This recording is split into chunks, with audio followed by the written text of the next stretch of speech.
Irmãos e irmãs, nós vamos continuar falando desse assunto tão delicado que é sobre pecado. E nós vamos falar desse assunto pela importância de entendermos um pouco mais sobre esse assunto. E antes da gente entrar no nosso conteúdo, queria chamar muito a tua atenção. Hoje nós vamos trabalhar as 3 últimas palavras que encontramos mais frequentemente na Bíblia hebraica, na nossa Bíblia, sobre pecado, das 8 palavras, essas 3 últimas. Mas antes disso, pastor, a gente entendeu já o que é pecado, está entendendo que o negócio é um pouco mais complexo, mas para que estudar sobre isso, para que pensar sobre isso? Uma simples razão. Vamos pensar o seguinte: eu sou pastor e lá na minha igreja, lá em Lírio de Sião, entra uma pessoa no meu gabinete e fala: pastor, preciso conversar com o irmão. Falei: por favor, entre. Ela senta no meu gabinete e ela diz assim: pastor, estou em pecado. O que você pensa?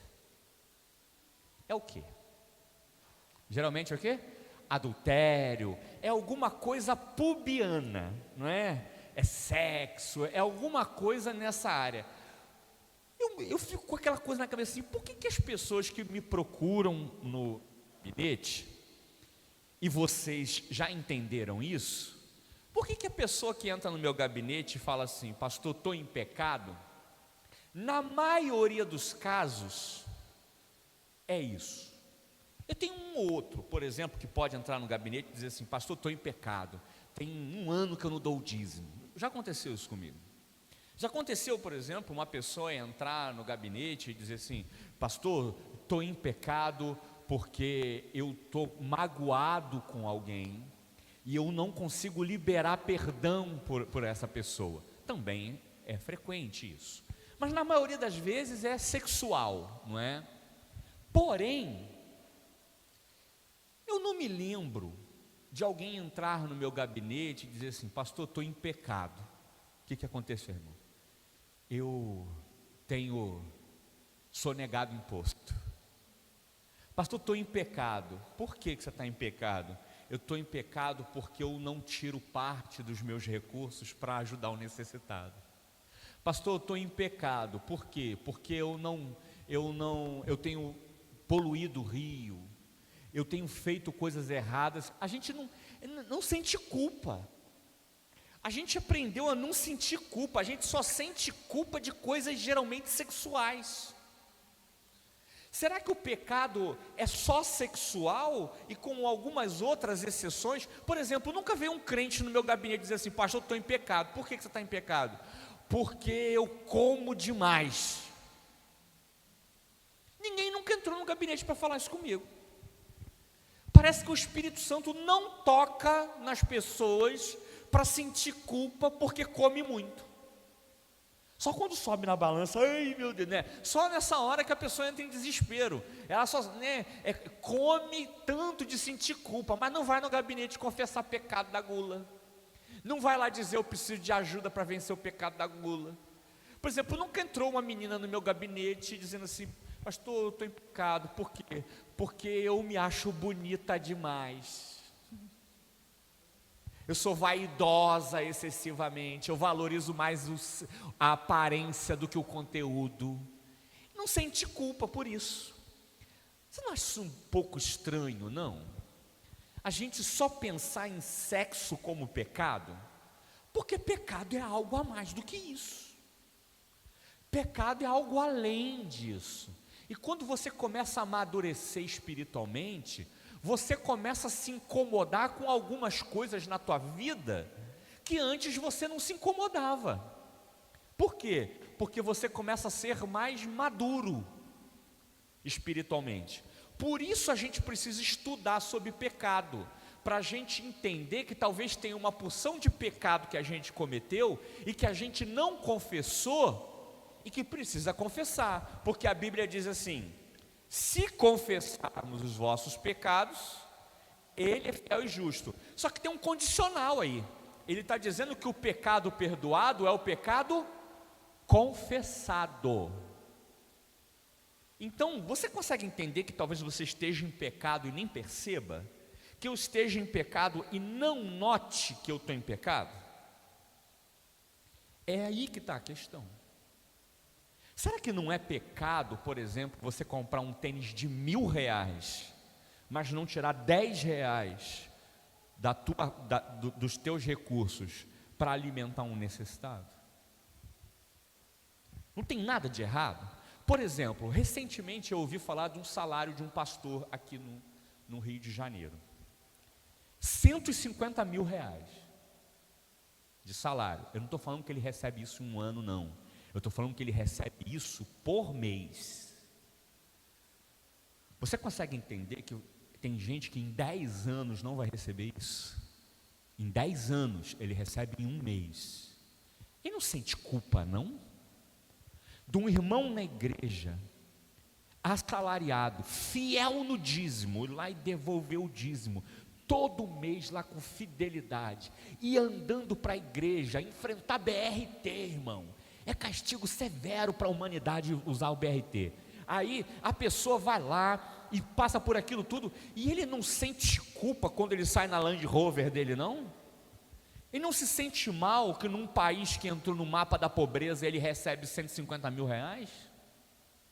E eu não estou falando do pastor que é mais bem pago, estou falando dos batistas, não estou falando de pastor de outra denominação, não, estou falando de batista. Eu conheço pastor que ganha mais de 150 mil. Não sente culpa? Não confessa, Deus, eu estou em pecado porque eu ganho muito dinheiro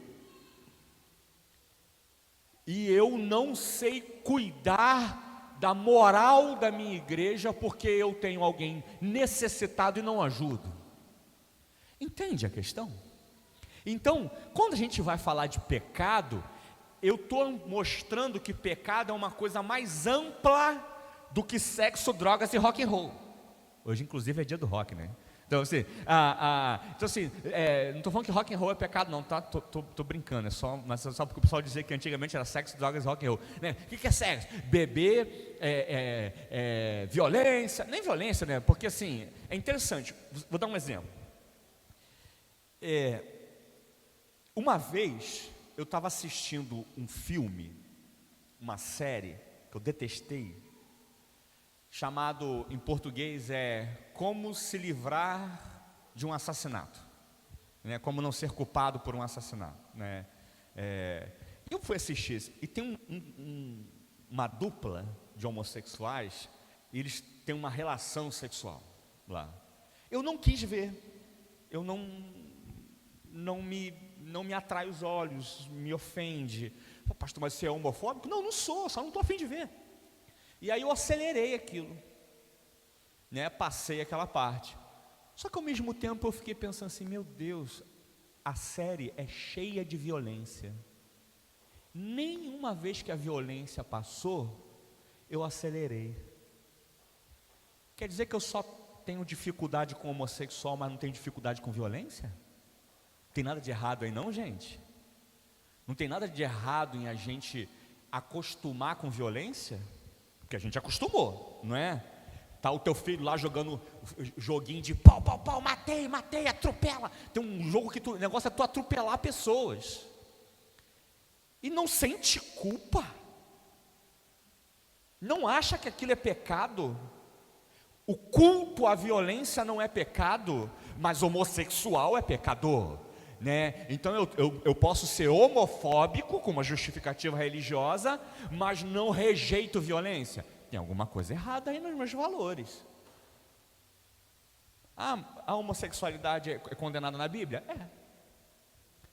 Mas a violência também.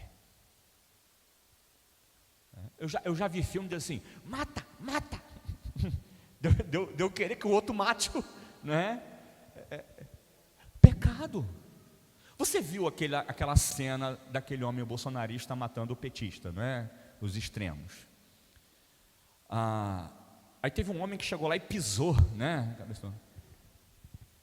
Num dado momento eu senti, assim, por que o outro não morreu também? Por que o outro não morreu? Porque um morreu.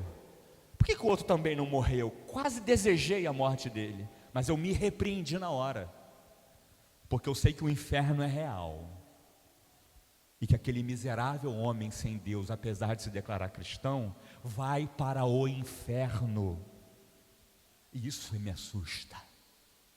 Eu não posso me alegrar com a morte do ímpio, porque isso é pecado.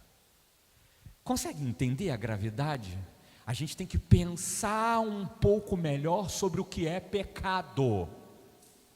A gente tem que pensar sobre o que ofende a Deus e ofende ao próximo. O que é que a Bíblia condena como pecado. Então eu vou mostrar para vocês mais 3 palavras que vão ampliar a nossa compreensão sobre essa coisa horrorosa que a gente faz, pecado. Pode passar. Pode passar? Isso aí foi da semana passada? Ok, aí. Palavras hebraicas para pecado que nós vamos tratar hoje. A primeira delas é tamê, a segunda é maal e a terceira é toebá.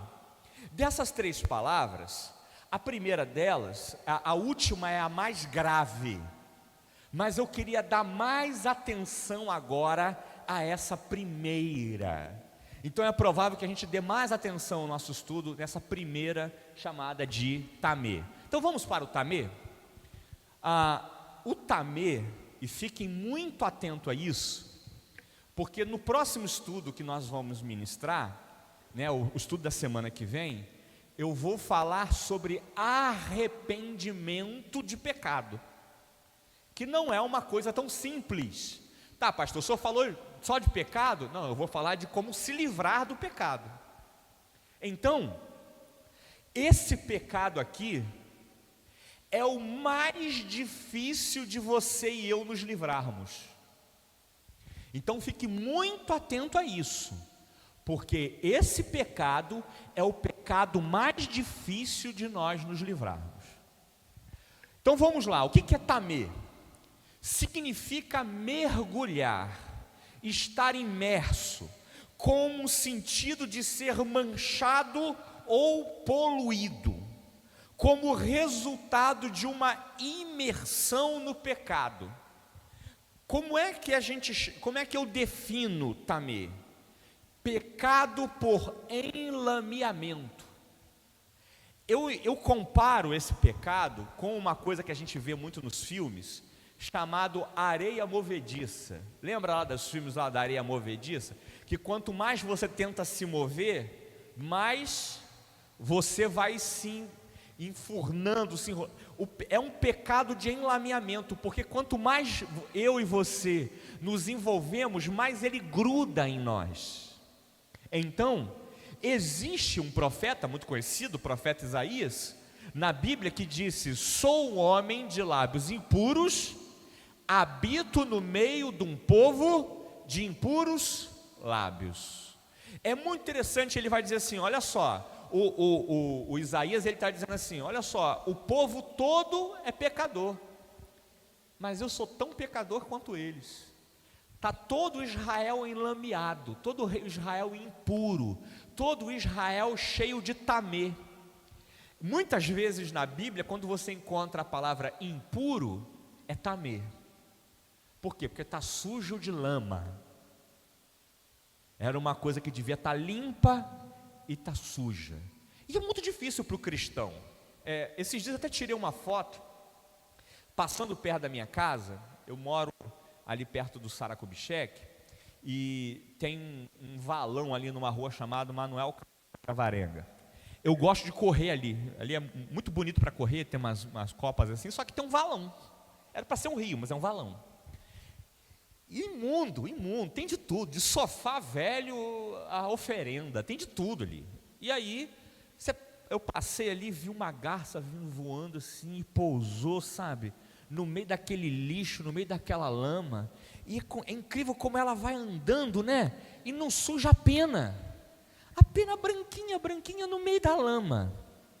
Gente, isso é uma arte, porque vamos ser sinceros, não dá para viver no meio da lama sem se sujar. É muito difícil viver no chiqueiro e não se comportar como porco. Então, o tamê é essa situação onde a gente acaba se enlameando. Então, o que Isaías vai dizer? Olha só, eu sou um homem impuro. Por quê? Porque eu habito no meio de um povo de impuros lábios. Ele está dizendo, como eu vivo no meio da lama, enlameado estou. Vamos transformar isso numa coisa prática. Pode passar. Essa é a condição de pecado onde o homem está muito entrelaçado, enlameado, muito comprometido com o pecado. Pessoas nessa condição de pecado estão assim, por seus pecados, já fazerem parte de coisas relativamente essenciais para a sua vida. Então veja bem, quando o pecado alcança um nível, na tua vida e na minha vida, um nível de ser essencial, fica difícil se libertar.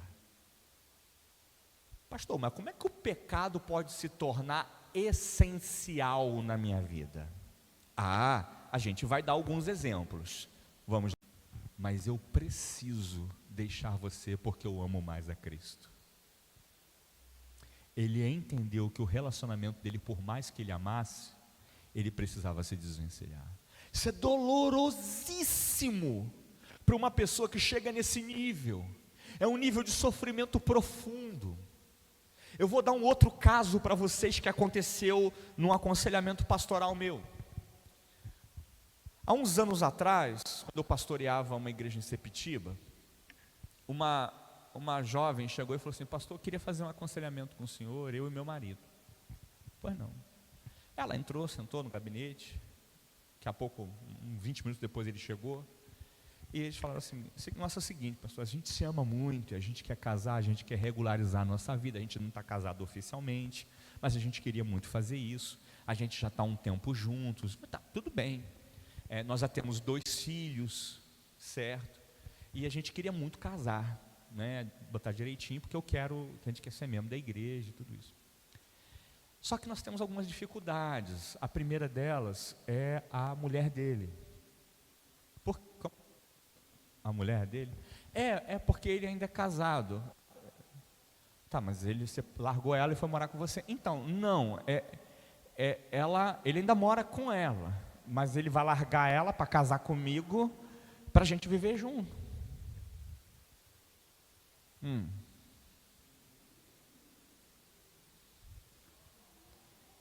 Que você quer que eu faça? Então, eu queria que o senhor pudesse nos ajudar nisso. Não posso não, filho.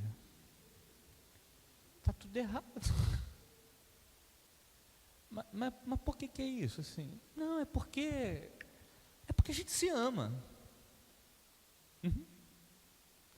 E não é suficiente? Para a gente não.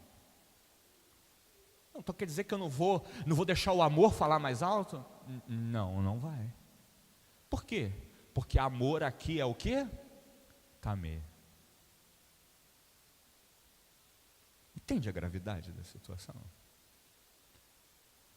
Mas a gente já se ama, a gente já tem 2 filhos. Como é que eu resolvo isso? Como é que isso dá certo? Como é que tem sucesso? Olha só, larga a tua mulher e casa comigo que a gente vai ser muito feliz. Como é que dá certo isso? Como é que isso não vira um caos? É difícil, gente. E aí o tempo vai passando, mais difícil fica. Até que chega uma hora que é impossível consertar. Então, uniões irregulares, isso é muito difícil. Eu conheci um rapaz que ele se apaixonou pela amante. Aí ele amava a esposa e a amante. Tem que largar uma, não dá para ficar com as 2.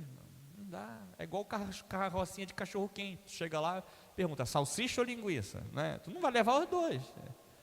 Você tem que escolher qual que você quer, irmão. Ou tu vai casar com uma ou vai casar com a outra, ou continua casado com a outra. Escolhe, pois, a vida. Né? Então, tem que tomar uma decisão. E decisões são difíceis, eu sei, mas tem que tomar uma decisão. E você está muito, mas eu amo. Você consegue entender que chega um dado momento em que o amor pode se converter em pecado? Ou que o pecado pode se converter em amor? É grave. E aí é difícil de se livrar porque está enlameado, porque você é dependente afetivo. Você é dependente afetivo. Por exemplo, um outro caso. Eu conheço uma mulher que ela apanha severamente do marido, mas ela não consegue largar ele.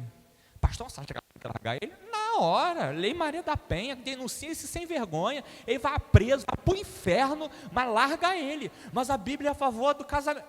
Mas é contra a violência.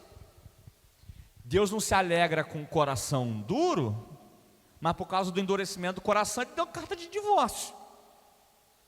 Então não pode não, filho, não pode fazer isso com a sua esposa não. É igual Cristo amou a igreja. Né? Então, não pode, larga ele, porque mulher não foi feita para apanhar. Mulher não pode, tem que denunciar o marido que bate. Ele tem que ir para a cadeia e você ser livre. Mas eu o amo. Mas ele quebrou o seu braço. Mas eu o amo. E ela chegava na igreja com o braço quebrado, com a perna quebrada, com os olhos machucados. Não consigo largar ele, eu o amo demais. Também. Dependente afetivo, doente. E pecado. Esse é o problema. Está enlameado. Vamos continuar. Profissões e meios de vida. Como assim um trabalho pode virar pecado? Pode. Se o teu trabalho, o teu meio de vida anda em desacordo com a vontade de Deus, é pecado. Mas como é que eu faço, pastor? Eu largo o meu emprego? Difícil, né? Que decisão difícil. Pastor, está falando para eu largar o emprego? Não, eu estou dizendo que tem emprego que é pecado. Por exemplo, eu conheci um rapaz que ele era dono de um prostíbulo. Ele era dono de um prostíbulo. E ele queria Jesus. Ele queria. Mas ele não conseguia. Por quê? Por causa do prostíbulo. Mas como é que eu vou fazer? Por exemplo, se é um policial e pega propina, pega dinheiro, tal, e mata, e pega, e leva, e constrói tua casa com propina, e constrói teus bens, e ganha tudo que tu tem, é a partir do dinheiro ilícito, da contravenção, ou você trabalha no tráfico, e ajunta dinheiro, mas está tendo uma experiência com Jesus, e você começa a construir tudo, e o teu dinheiro é dinheiro de sangue. Como é que aceita Jesus? E vive nessa casa? Como é que aceita Jesus e anda nesse carro? Enlameamento. Não dá para servir a dois senhores.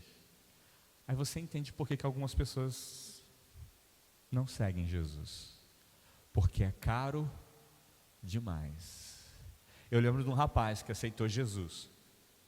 E ele havia matado uma pessoa. E ele veio me procurar e falou assim: pastor, o que eu faço? Vai lá e se entrega. Mas aí eu vou preso. Vai. Mas aí você quer que eu vá para a cadeia? A decisão é sua. Você quer aceitar Jesus? Quero, já aceitei Jesus. Então deixa que Deus vai falar com você o que você deve fazer. Não sou eu que vou dizer. E umas 2 semanas depois, ou um pouco mais, ele foi até a delegacia e se apresentou. Sou eu a pessoa que matei. Foi preso, cumpriu pena, não me engano, 12 anos parece. E ele serve ao Senhor Jesus até hoje. Mas quantos desistem? Porque tem alguma coisa enlameando. Um outro problema é a dependência química. É um enlameamento. Não é? Quantas pessoas dizem assim: eu quero seguir Jesus, mas eu não consigo me livrar das drogas. não consigo me livrar do álcool, não consigo me livrar da dependência dos remédios, eu não consigo me livrar disso, né? Não estou falando remédio prescrito pelo médico não, porque tem gente que toma remédio aí à torta e à direita, né? Porque não enfrenta os problemas, não enfrenta a condição clínica que tem. Porque as pessoas querem remédios, elas não querem mudar de atitude. Mas pense, por exemplo, num dependente químico. Quantas pessoas queriam seguir Jesus, mas a dependência química não permite? Vocês têm um projeto chamado, né, trabalham um projeto celebrando a ajuda mútua, né? Então, porque uma vez eu vim aqui numa celebração de vocês, né, num culto grande. Quem venceu aquilo sabe como é difícil. Só quem venceu aquilo sabe. Quem passou por isso sabe. Como é difícil tirar isso de você, porque fica grudado na gente. Então, às vezes, a gente chega a esse nível. Por isso que não pode tomar a primeira dose, porque eu posso enlamear. Dependência afetiva, o que a gente já falou, você cria uma dependência afetiva. E por último, feitiçaria. Por que feitiçaria? Porque só quem viveu na feitiçaria sabe como é difícil sair. Muitas vezes você tenta sair e não consegue. As pessoas têm medo de sair e serem punidas. Têm medo de sair e o espírito visitar a pessoa. Não, você sai de lá, mas o que estava lá não sai de você. Não é? Você não vai conseguir se livrar. Eu conheço muita gente que é intimidada por isso. Eu até queria seguir Jesus, mas eu fiz promessa, eu fiz pacto, eu fiz alianças e não consegue se livrar disso, porque é um negócio que prende mesmo, aprisiona. Feitiçaria é um nível muito profundo, é um grau de pecado muito, muito intenso. Livrar-se é muito difícil. Está dando para entender o tamê? A gravidade do tamê? É por isso que eu digo que nem todo pecado é igual, por isso que tem 8 palavras, porque é totalmente diferente dos outros pecados que a gente discutiu até agora. Veja o nível de complexidade do tamê. Pastor, por que é difícil se recuperar? Porque é um pecado que vai entranhando na gente, e a gente não consegue se soltar. É grave. Deu para entender até aqui? Ok? Alguma pergunta? Podemos continuar então? Então vamos lá. Segundo tipo de pecado é o Maal. Maal é um termo que envolve a ideia de infidelidade e traição, ou o ato de ser culpado, de quebrar uma promessa, ou não cumprir uma palavra, pois Deus dotou o homem de uma responsabilidade. Então o Maal tem 2 alvos, tem 2 objetivos. Vamos passar para lá, pode passar. O primeiro é o contra Deus, é quando você jura cumprir e não cumpre, ou não cumprir, ou fazer uso, jurar cumprir e não cumprir. A primeira é essa: eu juro que vou fazer uma coisa e não faço. Primeira questão que nós já discutimos na aula anterior, no estudo anterior: crente não jura, porque nós só podemos jurar por uma coisa. Pelo que nós podemos jurar? Pelo nome de Deus. Está na Bíblia isso. Só pelo nome de Deus nós devemos jurar. Mas o nome de Deus é santo. Então nós não devemos profanar o nome santo de Deus. Então eu não uso o nome, eu juro por Deus.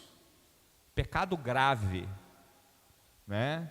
Tem uns que falam assim: eu juro a minha mãe mortinha, lembra? Tinha essa coisa, né? Eu lembro lá do Chaves, né? Que a mãe do Kiko morra se não for verdade, né? Então, assim, a gente tem essa coisa do jurar. Não precisa jurar, não precisa. Então, é pecado de Maal. Você pode jurar cumprir e não cumprir, é um erro. E fazer o uso indevido do nome do Eterno. Veja bem, a Bíblia diz que Deus não tomará por inocente aquele que usa o nome de Deus em vão.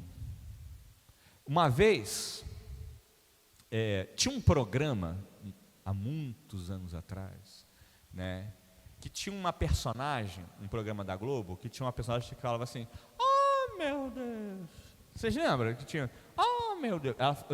O mote da comédia dela era falar, ah, meu Deus. Lembra?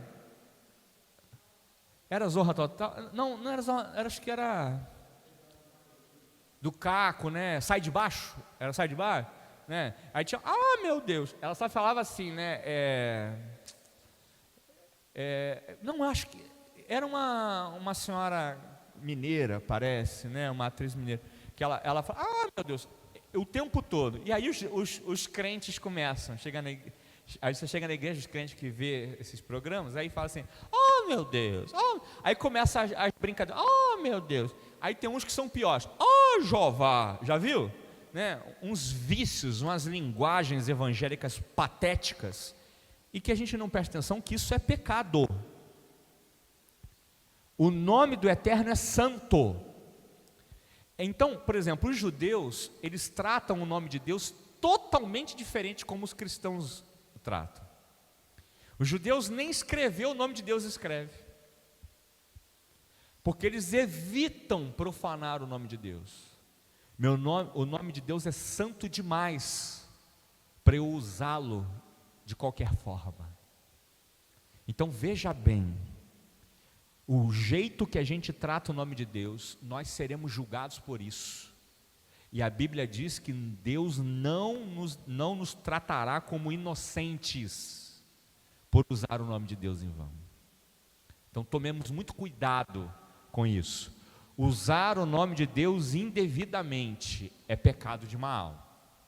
Segundo possível alvo, né, ou ofensa contra quem? Contra o meu próximo. São dívidas e humilhações ao próximo. Quando o indivíduo comete mal contra o próximo, ele deve fazer restituição da dívida plena, mais as devidas indenizações. Se não referir a bens materiais, mas a humilhação, se ela for pública, a pessoa que cometeu o pecado de mal deve pedir perdão publicamente. Então nós temos aí várias referências bíblicas sobre isso. Então veja bem, se eu defraudo, se eu ofendo o meu irmão, dando prejuízo a ele, eu devo restituí-lo à altura do meu erro, mais as correções.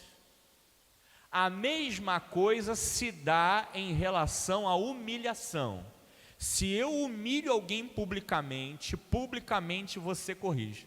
Eu me lembro que teve uma vez que um irmão, na assembleia da igreja, na igreja anterior onde eu pastoreei, lá as assembleias era aquele negócio acalorado, né?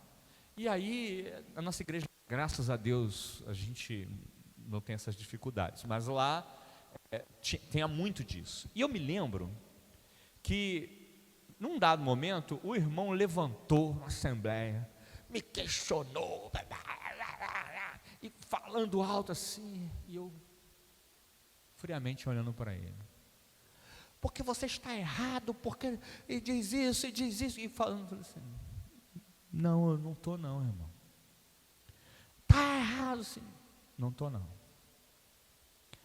Aí alguém por favor, abre para mim o estatuto. Aí abri o estatuto e eu mostrei que eu estava certo. Viu como é que eu estava certo?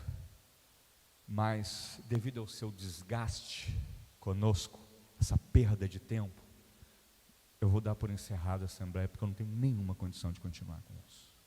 Porque todo sentimento que eu vou ter agora é pervertido pela provocação insana que você provocou. Aí eu encerrei, pedi que uma irmã orasse, né? Orou, acabou. Aí chegou à tarde, o irmão falou assim, pastor, eu queria falar com o senhor. Eu falei, de novo, Deus do céu, livrai-me. E aí entrou. E aí quando ele entrou, falou assim, pastor, é o seguinte, eu tenho que te pedir perdão, eu estava errado. Tá bom, irmão, tá perdoado. Não, eu já não queria mais conversa, né? Tá perdoado. Ele, não, pastor, negativo. O que foi? O Senhor nos ensinou baseado na palavra de Deus, que a retratação de alguém que te humilha publicamente tem que ser pública também. Aí eu engoli, porque eu tinha ensinado isso. E aí o que ele fez? Pediu a palavra do culto da noite, e eu dei. E ele me pediu perdão na frente de todo mundo. Nós nos abraçamos, nos perdoamos, e a vida continuou. Ele continuou cri-cri, mas agora um pouco mais temente a Deus e respeitoso. Mas eu achei lindo a atitude dele. Por quê? Porque o erro dele teve um arrependimento à altura. E eu achei interessante, ele falou assim: o nosso pastor nos ensinou, baseado na palavra de Deus, que a correção de uma humilhação pública deve ser feita publicamente. Você lembra lá, qual é o maior exemplo bíblico disso? Qual é o maior exemplo bíblico disso? Desse tipo de correção, de arrependimento contra Maal. Tem um lindo no Novo Testamento. Zaqueu. Ele restitui e com correção, não é? Exatamente, com correção, né? Então eu restituo 4 vezes mais, não é isso? Por quê? Porque ele entendeu o tamanho do erro dele, da defraudação dele, e agora ele queria corrigir. O texto diz que naquele dia houve salvação naquela casa. Porque é exatamente essa atitude. A atitude de corrigir. O arrependimento tem que ser equivalente ao tamanho do erro. É por isso que Jesus diz, né, que aquele que deve mais é mais grato, não é? Quem deve menos é menos grato. Isso é lindo. Então, olha que exemplo de arrependimento. Mas nós vamos falar isso melhor no próximo estudo. Vamos, deu para entender o Maal? Alguma pergunta até aqui? De verdade, que vocês ficam quietinhos, eu fico com medo, né? Tá claro mesmo?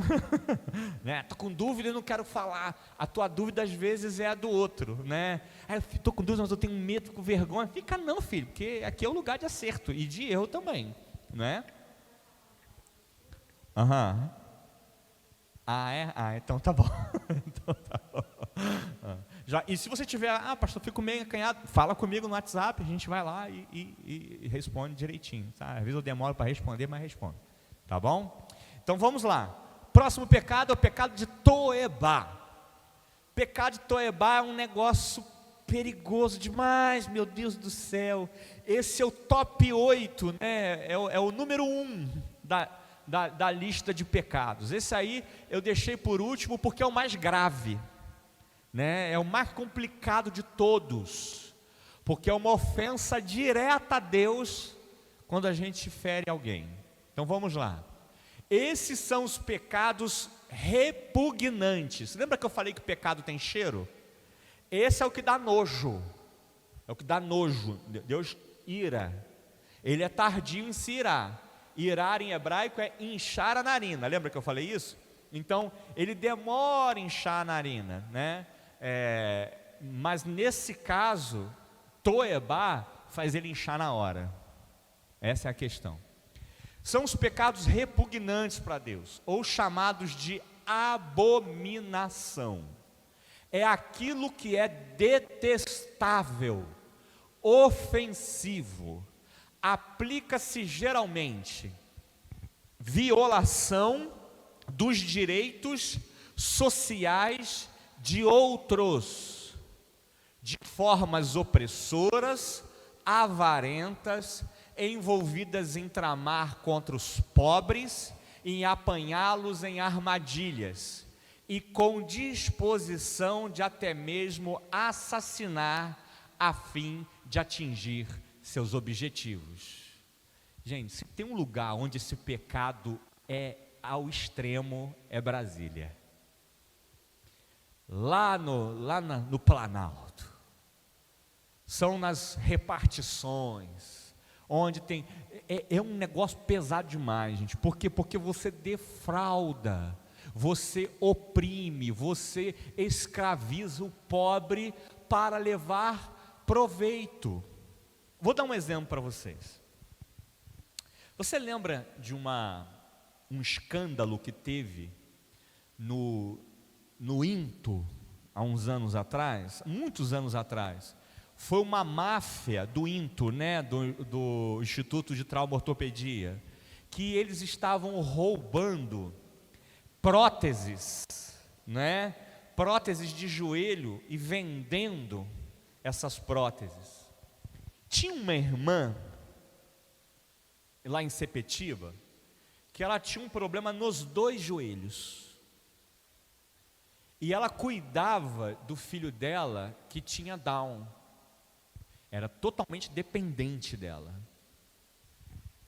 E o que acontece é que essa irmã, dedicada demais, agora viúva, perdeu o esposo, focada no cuidado com esse filho.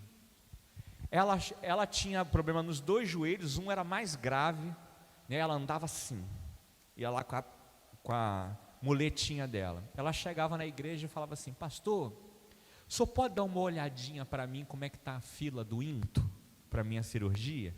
Aí ela vinha com o códigozinho dela, aí eu consultava. Ó, irmã, está 1035. Aí ela, ai, que bom, daqui a pouco eu chego lá. Aí no outro mês ela chegava: pastor, dá uma olhadinha de novo. 1140. Ué, pastor, estava 35, agora aumentou? Ué, irmã, deixa eu explicar para a senhora. É que a fila do INTO, ela tem uma questão. De acordo com a disponibilidade e a gravidade, existe um critério. Então a senhora pode estar lá em cima, daqui a pouco a senhora pode descer. Aí ela, mas será que algum dia eu vou fazer essa cirurgia? Eu estou pedindo muito a Deus.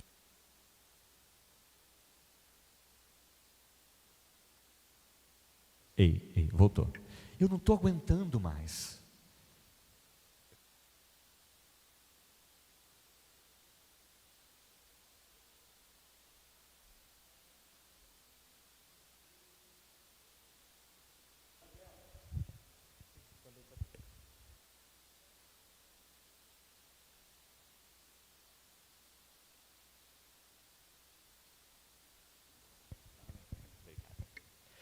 O que aconteceu? Ela faleceu sem conseguir fazer a cirurgia. E aí, naquela época, foi revelado o escândalo do INTO. Por que ela não fez a cirurgia? Porque um bando de médicos e diretores lucrou com o sofrimento do pobre, com o sofrimento da viúva, com o sofrimento do necessitado. Isso é pecado que abominável. Esse é o pecado que Deus odeia, que Deus tem nojo, porque eu exploro o necessitado. Então tem gente que lucra com cesta básica, tem gente que explora o pobre, ganha dinheiro com curral eleitoral, fazendo barganha. Tudo isso é nojento para Deus. Por isso que a gente tem que tomar cuidado com o apoio político de igreja, porque muitos desses homens e mulheres da política estão repletos de toebá. E aí, quando o povo de Deus faz toebá, acabou, não tem mais jeito. Então é um tipo de pecado nojento demais. Essas pessoas têm coragem de matar.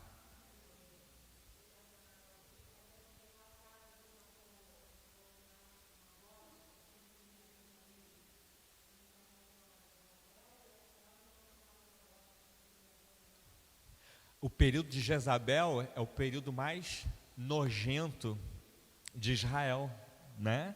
É o período mais asqueroso, mais cheio de toebá de toda a história de Israel. Terrível. esse defraudar do outro, né?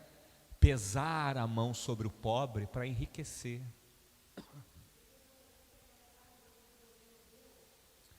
Sem precisar. Toeba.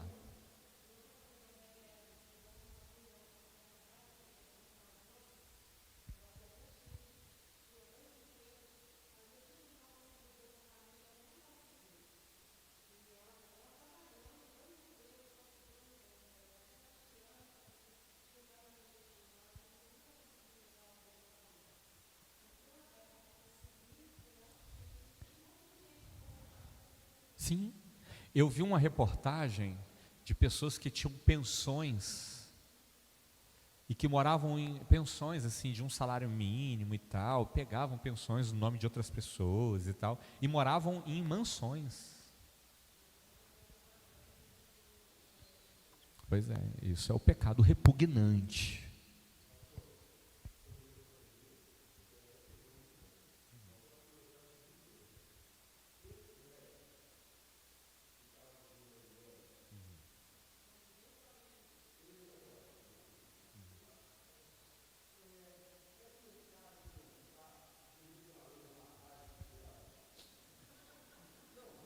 Não, só estou entendendo, estou entendendo.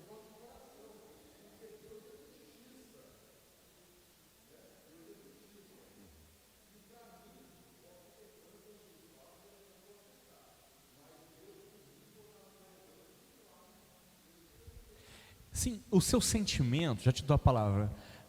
Roger, assim, a questão é a seguinte: o seu sentimento é o meu sentimento, né? Agora, a minha dificuldade eu sou contra a pena de morte. Eu não acho. O problema do nosso país é exatamente o aspecto da honestidade, né? O Brasil tem uma corrupção muito grande.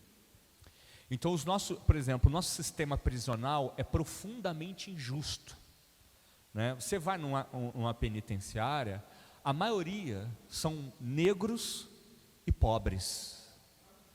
Sim, então, mas eu estou dizendo, assim, o nosso sistema, para ele decidir a favor da pena de morte, ele precisava ser corrigido, porque o nosso sistema prisional é tão injusto quanto a atitude desse homem. O que esse homem cometeu é toeba, nitidamente, porque ele aproveitou de uma pessoa em condição de incapacidade, né, para o abuso sexual por si só já é toeba, né? A morte, né? É que no nosso caso a justiça pertence ao Senhor, não aos homens. Por isso eu não vou aderir à pena de morte. Mas eu entendo que o seu sentimento é o meu sentimento. Sentir isso, sentir não é pecado, mas ir lá e matá-lo seria, não é? Entende? Exato, exatamente. Assim, se eu fosse Deus, eu matava ele, né?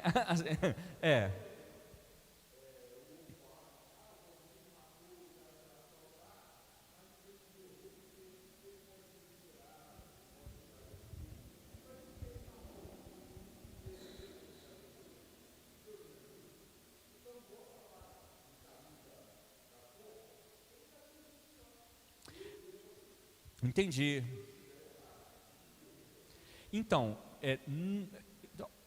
desejar a morte do ímpio, por mais asqueroso que seja o seu ato, é algo profundamente humano.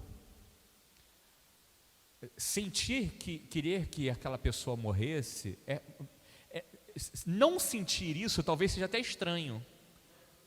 Não sentir isso seria até estranho.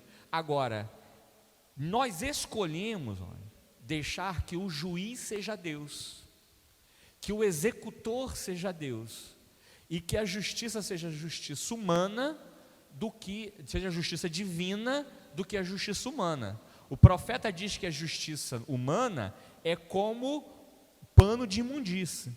Então, o pano de imundície era o absorvente da época, né? Era uma que não serve para absolutamente nada. Foi usado, tem que jogar fora. Não tem vitalidade, não tem vida, não tem eficácia mais. Então, impuro, né? Então, a justiça humana, ela corre o risco de executar errado alguém. Por isso, nós como cristãos, escolhemos que Deus faça justiça. Mas isso jamais vai mudar o fato de eu sentir esse desejo. Por exemplo, se um homem estuprar uma das minhas filhas, eu não posso encontrá-lo, eu o matarei com requintes de crueldade. Isso é o Renato natural falando. Eu peço a Deus que livre-me disso, porque eu não respondo por mim, mas eu quero que o Senhor não atenda a minha oração, porque senão eu vou fazer até o que eu não deveria. Então, por isso nós pedimos ao Senhor que tenha misericórdia de nós e às vezes nem atenda a nossa oração.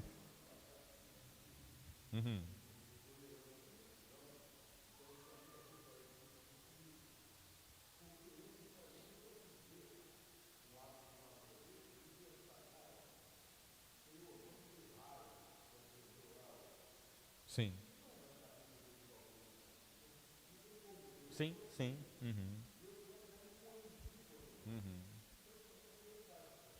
Agora, sem dúvida, o sofrimento eterno é pior do que isso. Por isso que a gente não deseja jamais que alguém vá para o inferno, né? Fala.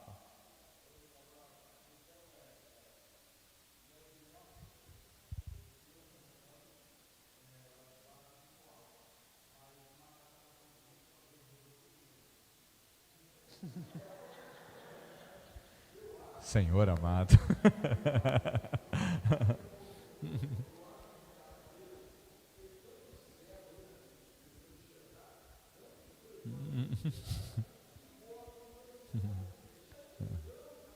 É por isso que Deus não é você, né?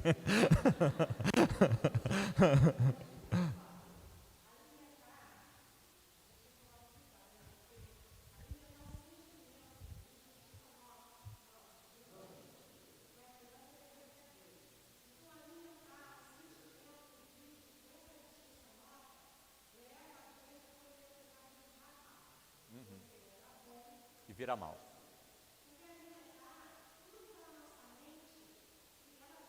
Sim.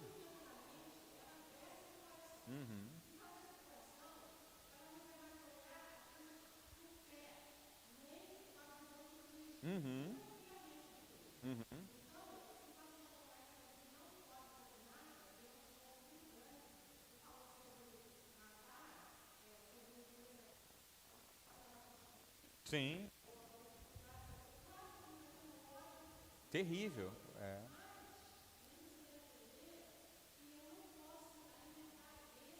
Não pode.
sim, sim.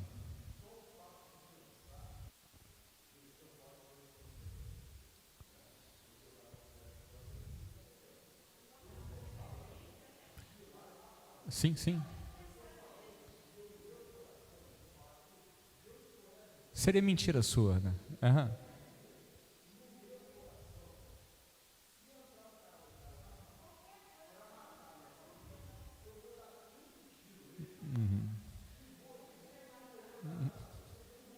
Sim, então, mas olha só, veja bem, ah, entre sentir o desejo e trazer a existência, existe uma grande diferença. Então, só de eu pensar eu já pequei? Não. Se você trouxer a existência, sim. Entenda bem, ah, o pecado, ele precisa ser solucionado. Aí vamos lá para a oração de Jesus. Perdoai as nossas ofensas, assim como nós perdoamos aqueles que nos têm ofendido.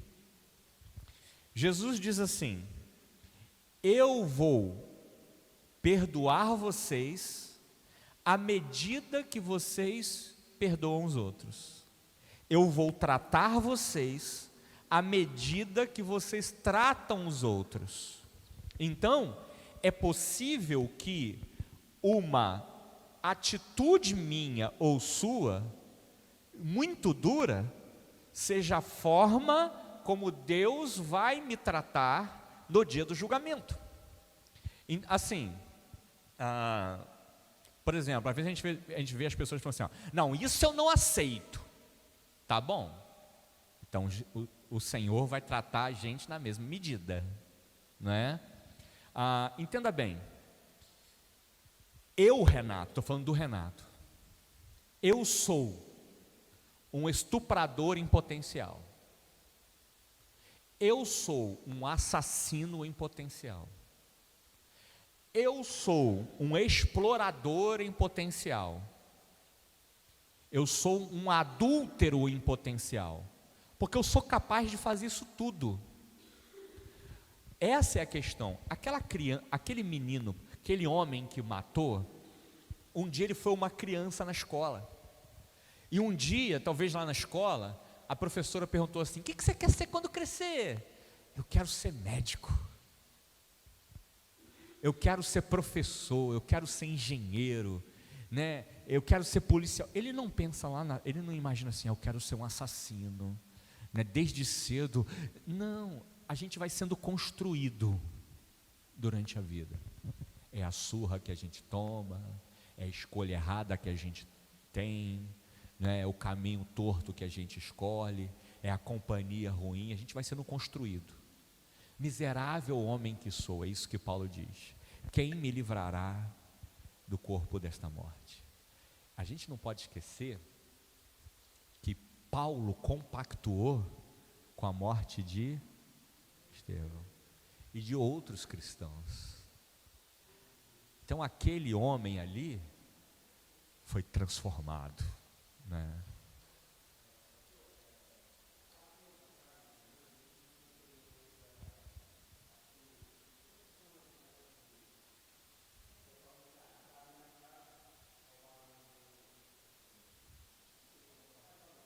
Aham.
Mas eu entendi você, Roger, plenamente. Seria muito hipócrita da nossa parte dizer que a gente não sente o desejo de ver o outro pagar por isso. O que muda a gente, o que transforma o cristão, o que nos determina como cristãos, não é o que a gente sente, mas é o que a gente faz. Então, eu sinto desejo pela mulher do outro? Sim, posso sentir, mas efetuar é diferente. Eu sinto ódio pelo outro? Sim, efetuar é diferente. Então, entre o sentir e o efetuar, entre o irai-vos, mas não pequeis. Então, essa é a questão, né?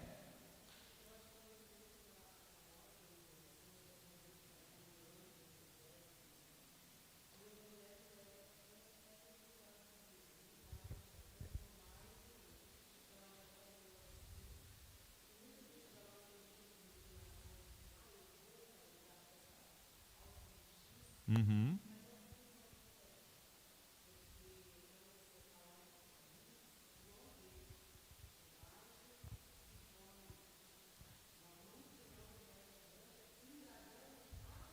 É. Até quando? As injustiças. Aham. No momento certo.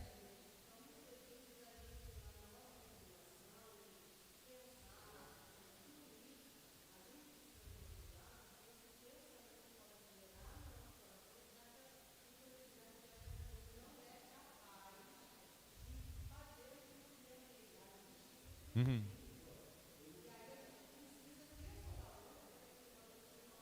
Aham. É. É.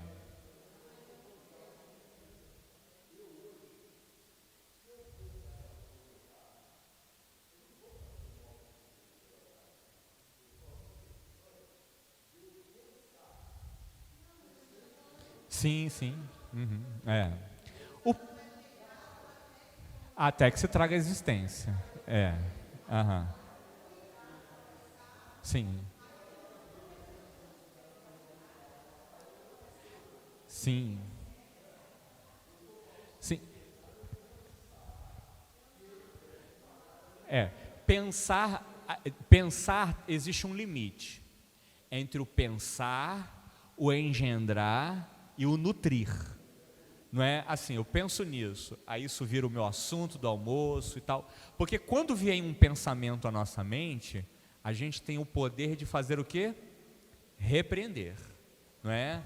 Tudo que é bom, tudo que é justo, de boa forma, nisso pensar. Então, quando o pensamento vem, o que eu faço com isso? Né? O Sartre fala isso, o Jean-Paul Sartre fala sobre isso, né? Não é o que fizeram comigo, é o que eu faço com o que fizeram comigo, né? Então assim, é como eu administro o que eu sinto. Então assim, eu sinto alguma coisa, quando eu sinto algo, quando eu penso em alguma coisa, como é que eu posso transformar isso em algo produtivo, né? Porque quando eu tenho, os meus pensamentos são perversos demais. Assim, eu sou sincero, irmãos, se 10% do que eu penso eu colocasse para fora, eu dissesse, vocês iam gostar menos de mim. Porque os pensamentos que nos visitam são perversos. Agora, são pensamentos sem Deus. Aí o que eu faço? Levo cativo todo o pensamento a Cristo. Ai, Senhor, é isso que eu faria, mas faz a tua vontade. É isso que eu queria fazer, mas está na tua mão, está entregue, para não virar toebá, o que é pior, né? Porque eu posso cometer injustiça. Então, só para a gente terminar o toebá, passa mais um pouquinho, pode passar, isso, também é toebá, aí fica atento a isso. Aplica-se aos desonestos nos negócios e nos tribunais. Então, juiz corrupto, toebá. Fazem fortunas por meio de opressão e toda espécie de práticas fraudulentas. Assim como aqueles, exatamente, assim como aqueles que roubam ao eterno nos dízimos e nas ofertas. Esse é o problema. O texto que fala sobre o pecado de toebá, também está o roubo no dízimo. Não sou eu que estou dizendo isso, é a Bíblia. Eu nem gostaria que isso tivesse escrito lá, mas tá, né? Esse é o problema, né? ressalta que uma das principais características do ímpio é recusar-se a servir ao Senhor. O praticante do pecado de Toebá age como se Deus não existisse, como se Deus não fosse vivo. Pode passar.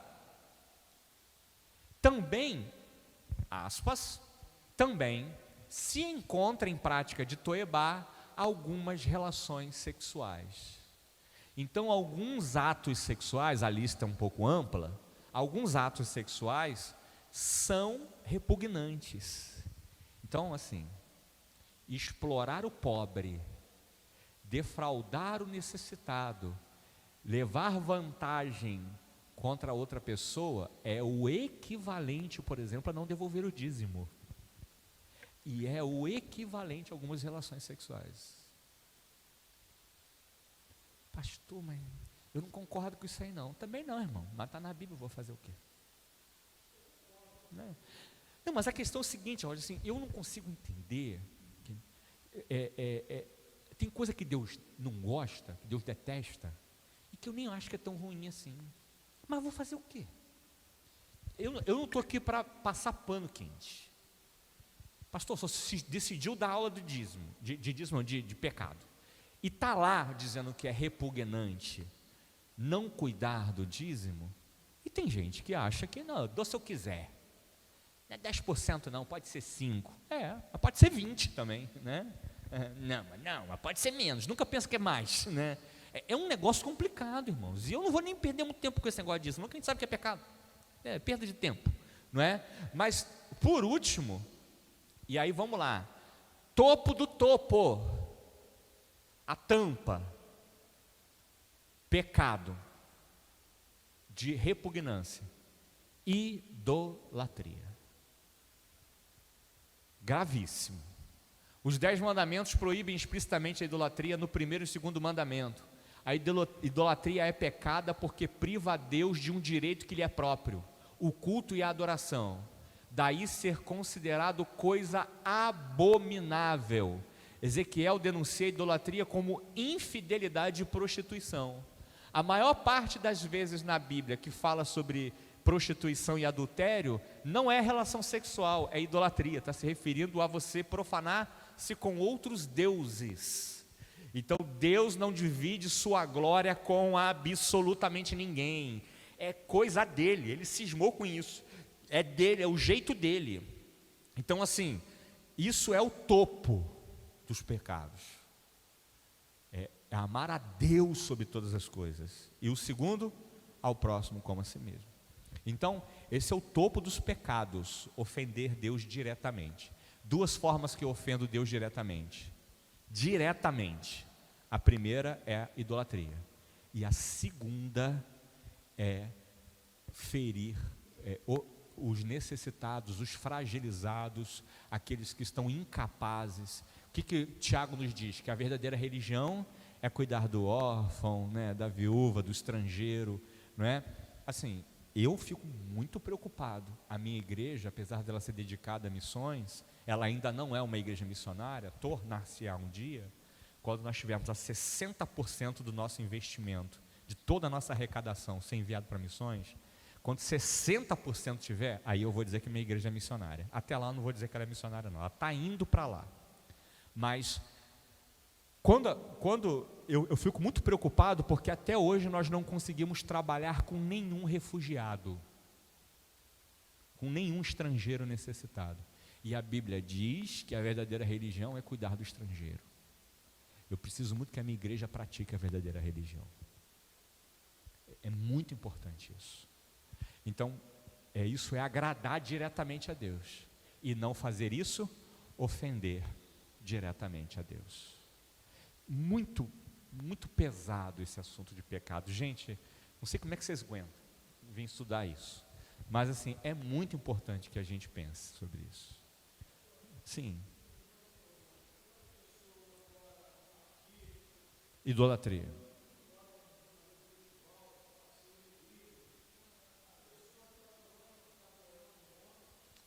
A palavra, assim, às vezes a gente usa as expressões em português de forma errada, né? O meu ídolo no esporte, a fulano de tal, mas às vezes ele não, apesar de usar indevidamente a palavra, Só que existe um grau de idolatria. Por exemplo, eu conheço pessoas que amam mais o marido, mais a esposa, mais os filhos do que a Deus. Eu já deixei muito claro lá em casa. Amo primeiro a Deus, depois vocês, meninos. Minha esposa e minhas filhas vêm depois. Porque eu não vou negociar em hipótese alguma Deus por causa delas. Em hipótese alguma. Não adianta. Porque Deus está aqui, né?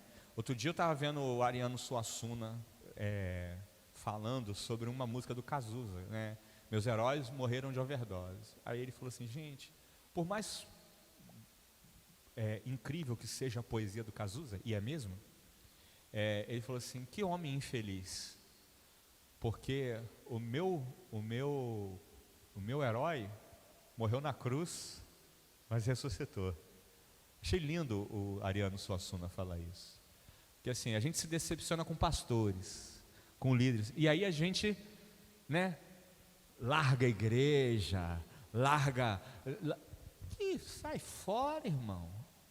Meu negócio é com Jesus, irmão. Porque naquela igreja me ofenderam. Meu negócio é Cristo, né? Esse é o topo. E eu vejo gente que ama mais o dinheiro do que a Cristo, né? É o mamon. Então existem outras idolatrias que estão fora das imagens, né? Existe uma idolatria eu tenho uma jovem que eu atendo, né, como pastor, faço aconselhamento pastoral dela há muito tempo, e eu falo para ela assim, o seu problema é idolatria. Não, eu sirvo Jesus. Não, teu Deus é teu namorado. Ela sofre tanto, venera tanto, sabe, tem uma dependência tão grande. Isso aí é idolatria, irmão. Namorado num nível de importância que nem Deus tem na tua vida, sabe? Quando você faz isso, é idolatria. Teu problema não é dependência afetiva, não é nem tamê. O problema dela é idolatria, é mais grave. Desbanca esse homem, bota Deus no lugar que lhe é de direito, tu vai ver que tu vai ser curada.